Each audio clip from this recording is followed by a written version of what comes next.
I'll give you a little introduction to my practice, how I think about things, and then we'll move through to some of the pieces in the show. Baseline, my work is about systems, and the way that I define systems is the non-apparent ways that two elements are connected across time or across history or across our physical landscape. But it will always come back to the land, either as record or as witness or as kind of an ever-present force in our daily lives. The exhibition is called Edited Landscape, and it's an investigation into humanity's dual role as inhabitants of our landscape, like we live here, and also as creators of our landscape. We made this land the way that it is today. You're gonna see a lot of graphite drawings, a lot of woodworking, and some metalworking as well, and some alternative media in here. But the material, the main goal of using it is always to be in collaboration with it. So rather than coming in and saying, I have this idea, what do I need to do to execute it? It's, okay, I have a seed of something, where is that connected to the material? And then how can I take that material and run with it, work with its qualities to create something that has feedback? And part of that is that we wanna have the material come from the land from which we're studying, ideally, or capture the land in some sort of way. So looking at particularly the rubbings that are on the wall over here, or looking at the metal castings that are behind you that we'll get to later, those are direct captures of the land, versus I see a lot of the woodworking as a way of interacting with something that is a physical manifestation of the land itself. One of the number one materials you'll see in here is ash, and that's what all of the frames are made out of. Ash is kind of an interesting species right now for woodworkers. It's a native species to New England and a lot of other areas, but it is currently being attacked by an invasive bug called the emerald ash burr. And so in a couple decades, ash is going to become really either expensive or hard to find. Making these frames out of ash, which is still pretty accessible at this point, with time stamping when this work was made. There are drawings in here too that follow the same process, where I go into a work and I try not to have an established outcome. So the drawings are the same collaborative process, either with a technical aspect. Some of these drawings are done via pen plotter, which I'll talk about later, or actually in the way that I build them. And we'll get into that more with the drawings in the back here. But all of the work is explorative. Rarely do I go into something and I say, this is the final piece, and I'm going to execute it out, and I know it's going to be on this nice paper, and it's going to be perfect and clean and everything. Everything is all together in one big folder, and at the end I look at what I made and I go, okay, this tells this story, this does that. And so we have a lot of different mixes of papers and processes in here that has just become a part of how I do things. So let's get into the work a little bit. We'll start with this piece here. This is Edited Landscape. It is the namesake of the show because it's one of the initial pieces that I made in this entire series. And it started because I wanted to think about how does a space feel a certain way? We see this come out in we have got strip malls, right? If you go into a strip mall anywhere in America, it looks almost exactly the same. Or you go into a suburban town and they've got copy-pasted houses everywhere. They're gonna feel the same. But there are little individual decisions that are made to make it look that way. And so I went into an oak grove of saplings. At the time I lived in Providence, Rhode Island. And each of them were about the same age. They were all very similar in size. And I spent a couple weeks in there bending the branches of the trees, tying them together, twisting them. I took a bunch of photos over a couple days, and I stepped back and I went, wow, that made literally no difference at all. I found that far more interesting than if it had, and I began thinking about why is that the case? And I realized part of it was that I wasn't breaking anything. I was working within the limits of the materials that were there, and the materials naturally looked the way that they did because of their physical properties. So when you work within those physical properties, you always have the limitations of the materials that you're using. And then walking away from this specific series of drawings, I realized that that piece of land would almost never exist in any other setting. It was adjacent to an urban setting. It was surrounded by much larger trees that were all full-grown oaks, but that one section of land had obviously been clear cut at some point, and the oaks who had been left dropped their seeds there, and they were able to grow. That is not how forests grow naturally. There's far more competition usually. And so in all of my efforts to change this land, somebody had already done it a long time ago. It was already human altered. And so that really started to blur the line of like what is nature and what is human. And I walked out of that experiment really excited about that like blurring of the lines, but I also never answered my initial question of like what does make an environment look the way it is.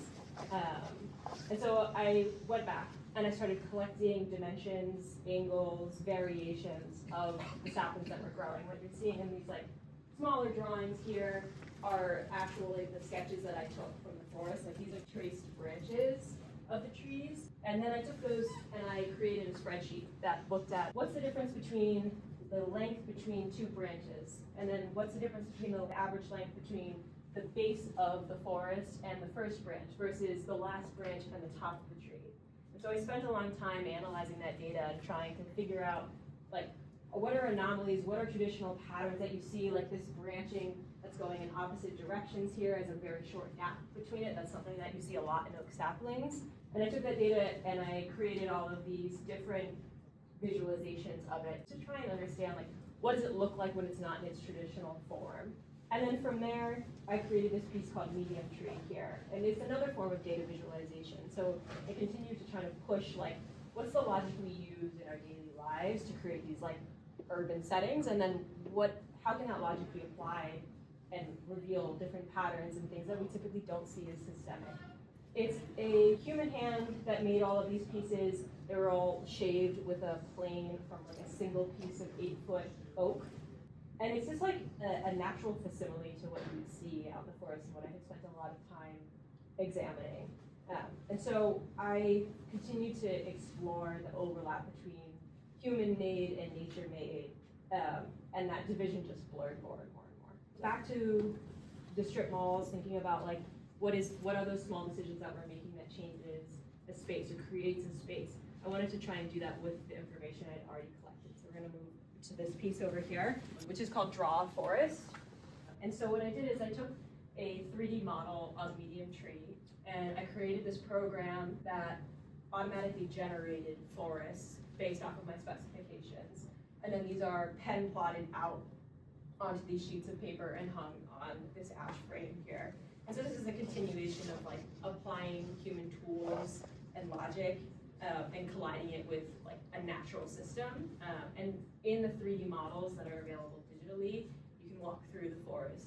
And so we have this oak grove that grew in the middle of the forest. Nobody was intentionally like, we're gonna make an oak grove that is like, everything's gonna be the same age, everything's gonna be the same size.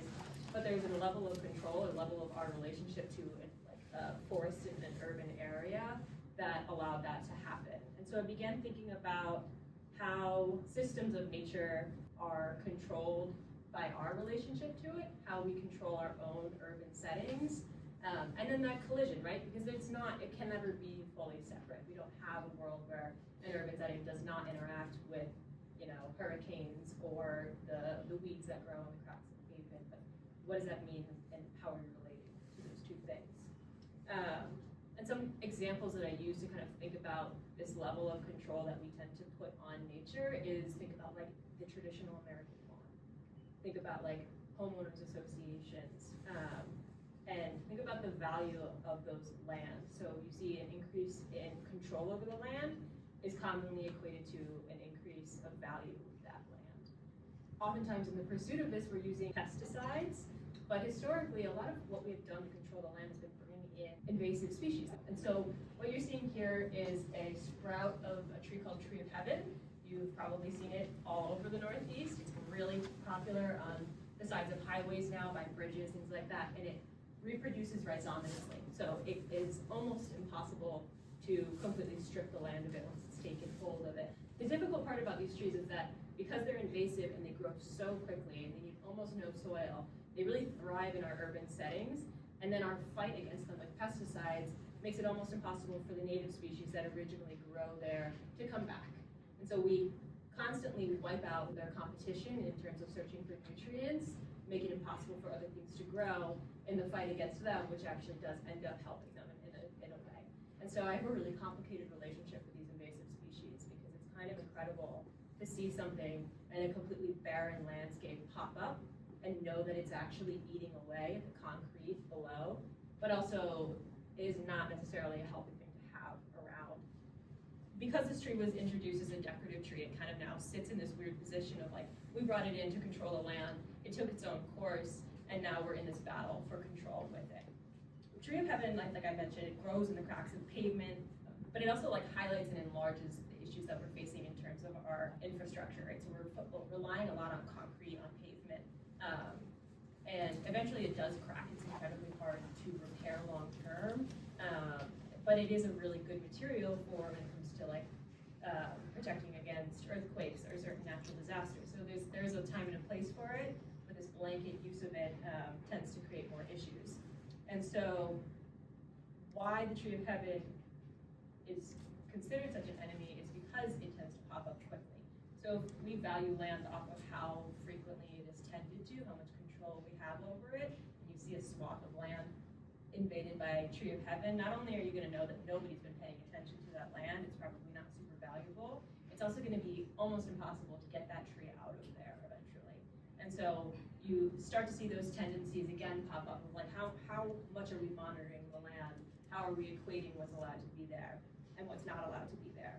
We can think about this cycle of reinforcement that we continue to like create our built environments with, and then that perpetuates our conflict against these invasive species, and understand that they parallel each other, right? So we have these styles of building that go through different phases. So, you know, at some point when you look at, you know, Brooklyn versus Manhattan, you've got in Brooklyn a lot of brick buildings, which you're going to see a lot of that more to come here. But when you go into Manhattan, you've got these large glass skyscrapers. They follow an aesthetic, they follow a suit of building that is reminiscent of what is valued in that area, and it continues to perpetuate in terms of the plants that are allowed to grow there. Where do they fit? Are they in buckets? Are they on the lawn? Are they torn up every year and replaced when it comes down to the fall season?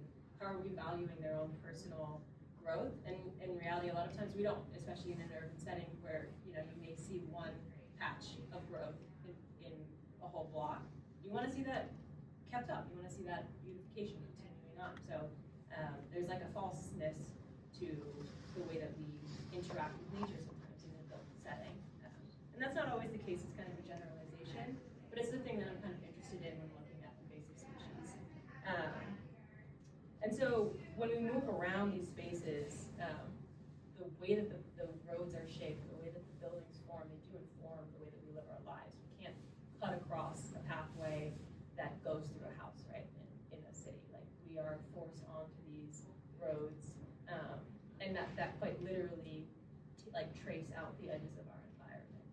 We can see the individual bricks abandoned on sidewalk corners. That is an individual in the whole that is necessary to build these larger systems. And so I started to think about how each individual brick relates to one another. And that's what these drawings their process was done in that way as well. So each brick is drawn individually.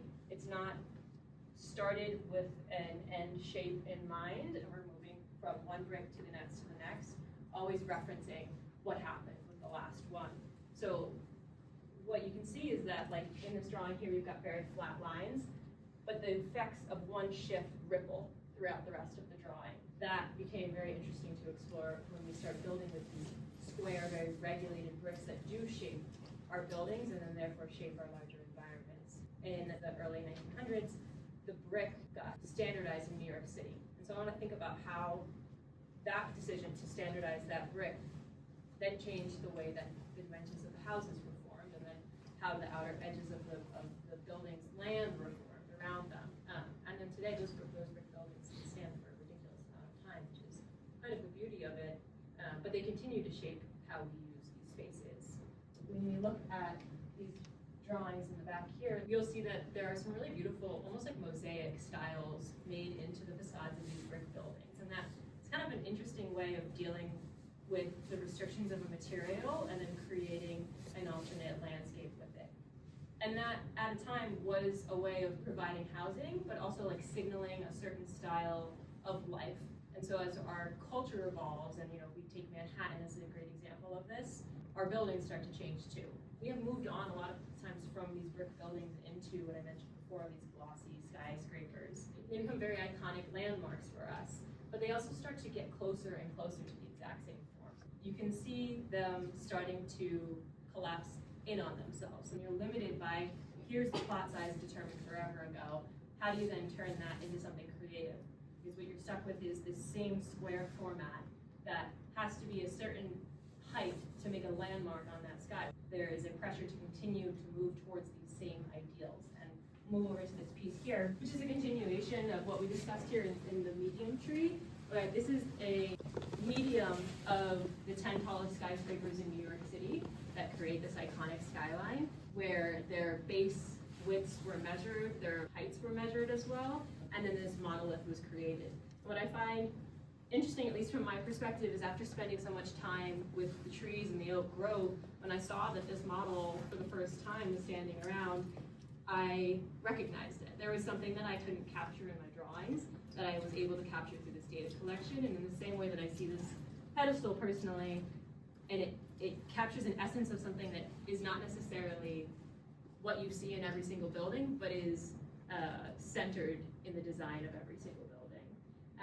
And so as we continue to build on these systems that already exist, either culturally or physically, we like to think of them as being super efficient, right? We've got these grid city, and it's so efficient because it's so easy to move around. You never get lost. You can always find your way.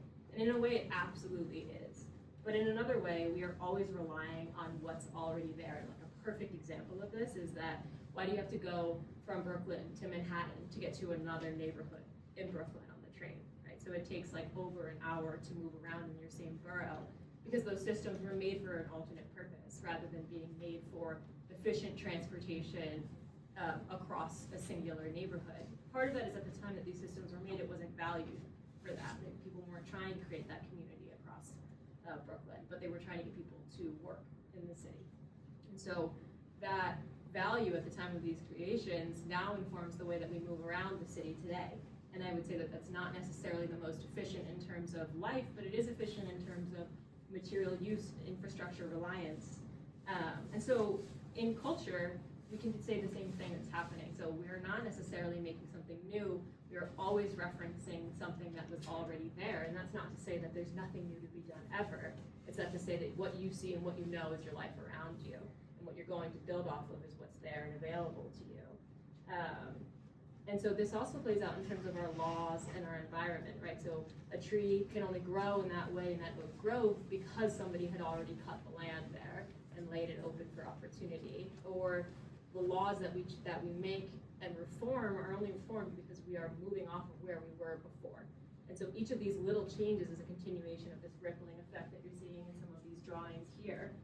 And these eventually become modes of control in our life, right? We take them in as the rules by which we live and exist in our spaces, and we continue on with them. And that's not to say that that's a bad thing by any means, or that I'm particularly encouraging strong individualism and changing these things, but it is a moment to understand that as individuals, we are here existing in this place, but the system is absolutely dependent on our existence in that space, and it goes both ways. We are upholding something that we are kind of victim to, in a way.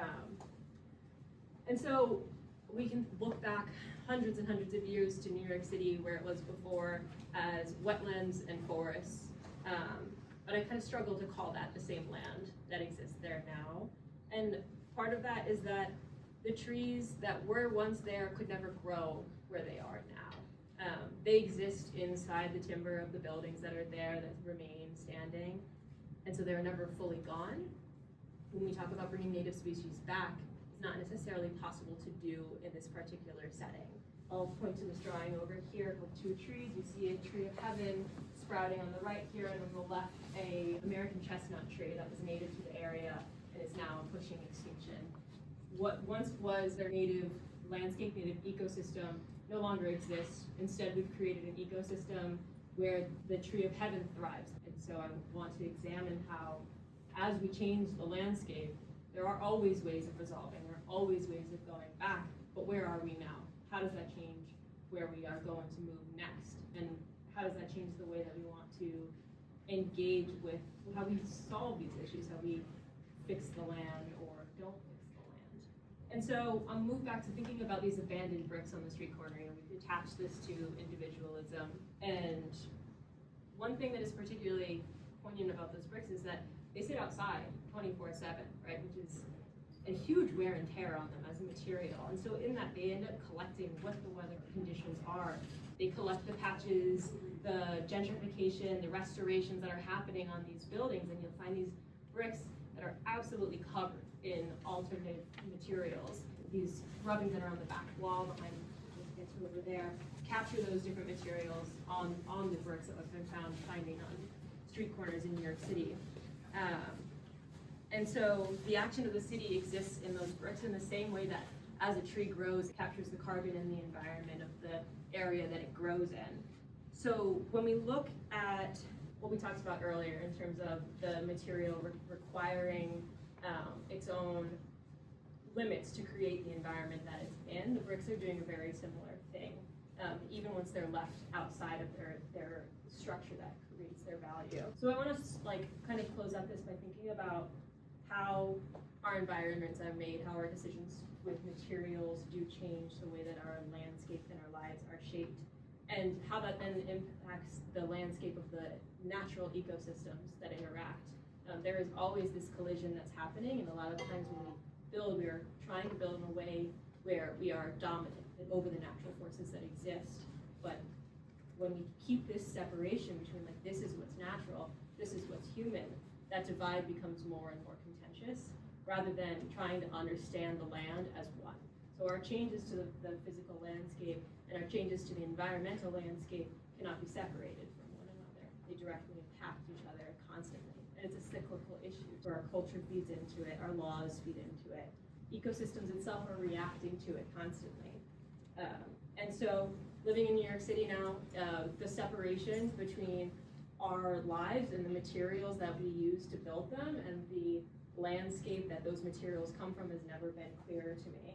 In this separation, I start to question what is the benefit and who is benefiting from that in particular? How does that change our relationship to climate change? How does that change our relationship to the landscapes that we want to live in and the roles that we take as inhabitants and as creators in our daily life of our physical landscape? Why did you decide to do your oak forest in an ash frame when that was oak? Right. So part of that is that oak trees have a very different style of growth to them. So when an ash tree grows, it has fast growth and it has slow growth. And actually, why do you want to try and show this on this piece here? You see these stripes running through the wood? It's really a telltale sign of what's happening in the growth of a tree. So it's got fast growth in the summer, and then it's got slower growth in the colder seasons. And that's really common in like most woods, but it's particularly strong in ash and a couple other species that really try to take advantage. So what that means is that you've got a very clear visual record of how the environment is changing throughout the year. And while I'm capturing oak trees, and it's absolutely an important part that like this tree is oak, it's coming from an oak forest. I don't think that the explorations that I was doing were specific to oak. It was more about how do we create our built environments? What are those small decisions that create a strip mall versus a regular mall versus a beautiful mansion on the seaside? What are the languages that we rely on culturally? And so when specifically investigating how natural environments are built, I wanted to create a little bit of diversity and also use a material that would require investigation about what we're actually capturing in them. Was there a reason that some of the drawings you have are on blank paper and others are on grid paper? Yeah, so this is part of what I mentioned at the beginning of the talk was that typically when I go into creating a piece, it's never, I'm gonna make this piece, this is the final one, I'm gonna use the nice fancy paper for it, we're gonna move through like that. All of these drawings were made as an attempt to explore a new topic. And so part of my process sometimes is switching up materials as quickly as possible. I wanna move through and see what collaboration feels best, what new pieces I'm understanding. And you'll see that in these drawings as well here. Especially when I'm doing data collection, it's helpful to have you're in that mindset, you're in that kind of gritty mindset there. And so visually it helps me organize my drawings, but also it helps me remember the mindset that I'm working in. working in. And so a similar process here is happening where I was exploring different materials, and then this is like the relationships of the intertwining that happens in these three. Started out as studies that I felt were more rigid, that were focusing on the form, and like I was really trying to track how the pencil travels across the page and interacts with one another, which is sometimes easier to do when you've got a structure already there. For the tree of life that's printed on or drawn on the reproduction of the Pointal program, what kind of thinking I'm an history professor went into that, into combining that invasive tree? A lot of the work in here I do in series, and so I that's kind of part of why I was bouncing around the space with you, and was to kind of, when we hung the show, we talked about, do we want to keep all of the series in one place together? Do we want to spread them out? And we kind of found a nice middle balance between the two, because it's important to me that the themes across the series come together in moments of collision that like weren't necessarily chronological in the way that I created them, but visually there as well. So all of that is to say that this piece that you're talking about in the standing frame here is also in the same series as this stool here with the metal top. And that series was exploring methods of control, particularly in terms of how were we specifically trying to get rid of the tree of heaven in urban settings. And so I did a study of a separate location in Providence of an abandoned kind of parking garage structure and like a small parking lot that had been completely taken over by tree of heaven. And you could go there and see the attempted cut downs. You could see, you know, like leftover pesticide bottles there. And I was thinking about the relationship that we mentioned earlier of like, we brought this thing in here and now we're at constant battle with it as it degrades our own environment, because what we're making doesn't necessarily align with how the natural environment functions on its own. And so I began thinking about how we do that as humans, how we do it as a community of people. And when I was examining the COINTELPRO papers, I started seeing kind of a similar pattern of how we were actually tearing apart these communities.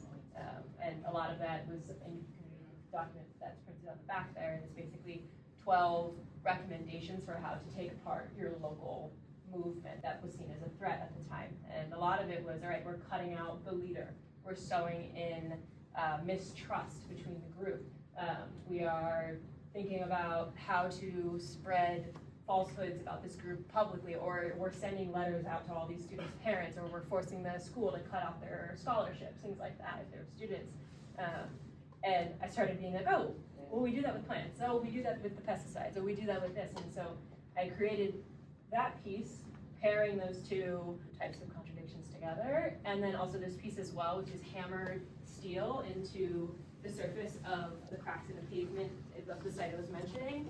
And then below is a green woodworking technique with writhed black locust, which was taken from like a local forest and a local farmer who had like felled trees in his yard. And so a lot of this was like, all right, creating new root structures, placing the viewer on top of the seat, like to feel what it's like to be in those margins, and in comparison with the COINTELPRO documents that did a very similar process of alienation. The train tracks one intrigued me. I noticed that the tracks are curved on each end. Is that intentional? This is specifically about the infrastructure, thinking about how the subways are based off of, the water lines are based off of the electricity, like everything builds on itself. And so it was trying to capture the changing technologies and the way that they continue to shape even when they become obsolete. Trains are by no means obsolete, but a lot of the ways that we used to use them have become obsolete as we start to rely more on interstate highways and things like that. And so I wanted to, capture the train tracks, but I also wanted it to curve away, to move away from the foreground, understand that it's maybe not existing in the same fashion that it was before. And some little detail is that all of the bolts are kind of moving along, bouncing around on the train tracks, and thinking about how we're financially motivated to change these modes of transportation or these infrastructures, but how we're also financially motivated to work off of what's already there. It's a lot easier to build a new train track system off one that already exists. I wanted you to talk about the recipient, because I thought that process was really interesting. This was one of the first pieces that I started making and continue to make throughout my process of this brick series. These are made of bones compressed by plant and hand force only. The only outside ingredient in this is white vinegar. And if you are a gardener, you'll know that you can access this material as a fertilizer. But it's also like has this like human or animal quality to it.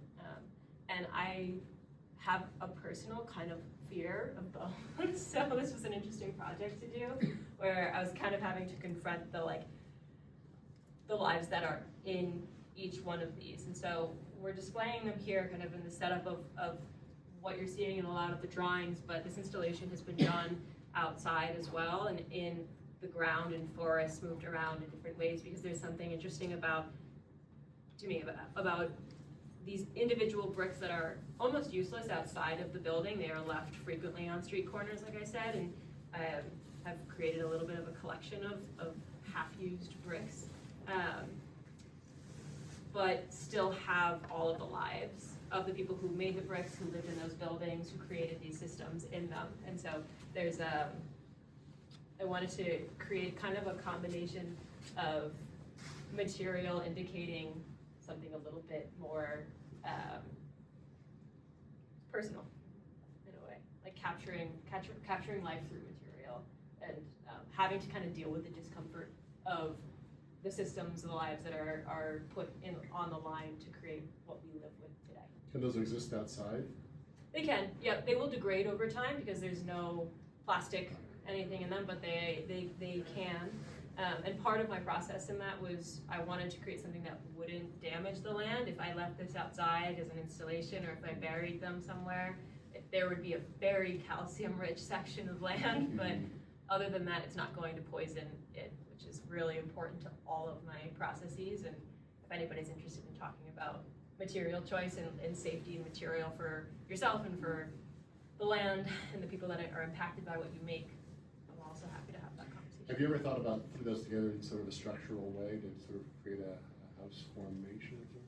I absolutely have, and the only thing limiting me is the structural integrity of them. And so, like, part of the bricks is the mortar between them. I don't have a method for doing that at this point, but it would be a really interesting project to actually be able to be like consumed by them and to see them in a larger scale.